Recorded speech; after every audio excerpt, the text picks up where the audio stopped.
What to do when your prodigal is asking for money. This is a very serious topic. Now, if you've yet to subscribe to our channel, please do. If you have a question, please send it. We'll get to it as soon as possible. But what happens when your prodigal runs away from God, is getting in all kinds of crises? Sometimes they're using drugs or in sad relationships, or they can't get a job, or they don't get a job, or won't get a job, or they have a legal crisis, or their car breaks down, or they need money for rent or utilities. What do you do? Now, I'm not going to give you the hard and fast quick answer on this. I want you to actually, as an adult, as a parent, to think through this. Number one, have a process in place before they ask. Emotional reactions cause consequences. And you're teaching your child to manipulate you by emotions. And if they are trained that way, they are not learning how to think principally, and that is on you. Okay? Number two, stick to the process. Okay? You don't get to unilaterally make decisions. That's really important.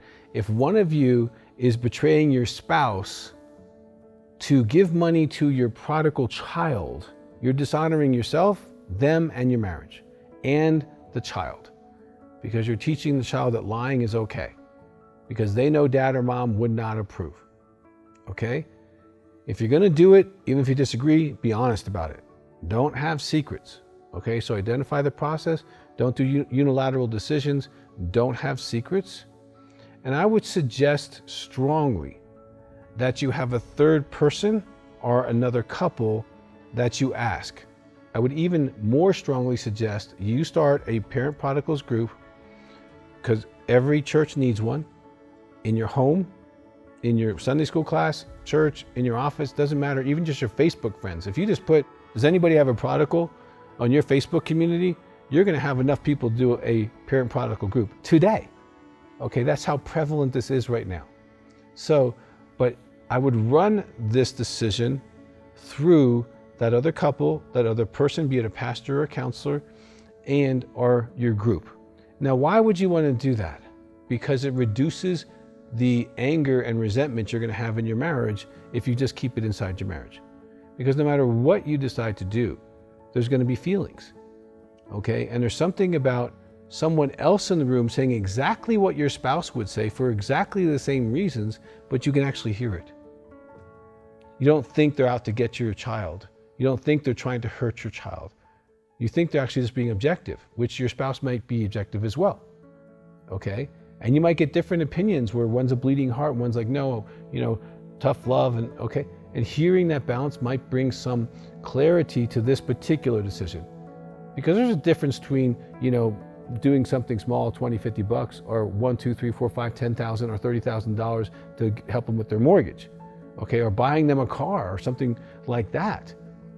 So having a prodigal means that there's probably going to be a high opportunity for you to discuss this.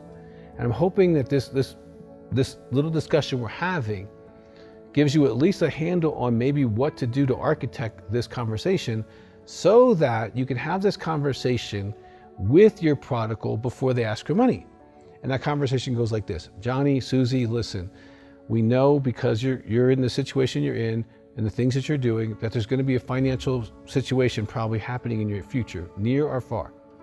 So here's the process we're going to go through. You're going to ask us, and we're going to say, we are going to think about it and talk to some people about it first. And these people are going to help us make a decision, and that decision is final, and we're in agreement. So no matter how you feel about it, that's the process we're going to go through. We are not going to do anything on the secret, nothing on the side. This is how it's going to work. Now, that is a great conversation to have way before they come calling you and say, hey, can you buy me this? Hey, can you do this? Hey, I need money for rent. Okay?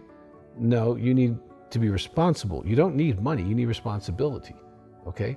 And it's even okay if someone else in the group wants to maybe say, hey, you know what? I'll pick up that $100, but then they have to meet with me and I'll start discipling them. Okay? There's a lot of wisdom in a group like that. So this is what I encourage you to do if you are going to consider in any way giving money to your prodigal. Money does not solve problems, okay? It doesn't. And money are the problems that a prodigal often needs to be able to start changing. So you don't want to rob them of this opportunity. I mean, you definitely want to pray about it, but if it's just between the husband and wife, you might both be praying to the same God, but getting different answers. How frustrating is that, right? And it's not that God is double-minded. It's that your emotions are involved, okay? So I want you to consider strongly having people in your life who are less emotionally involved, who may or may not know your son, but they're principle-based, they think through things clearly, or hire a counselor. Call our office, the number's on your screen.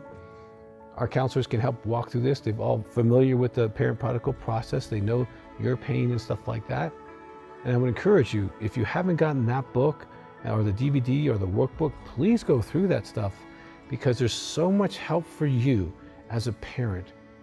Being the prodigal, being the parent of a prodigal is painful, and it can last for years or decades. You need support and love and care.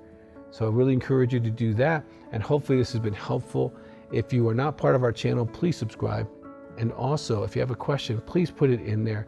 And we really do hope that your prodigal can come back to God and come back to you. And we agree that that can happen as soon as possible, that God will send the circumstances, the people to your child. But truly make sure that you're not in the way, and make sure that you're getting wisdom as you make these decisions.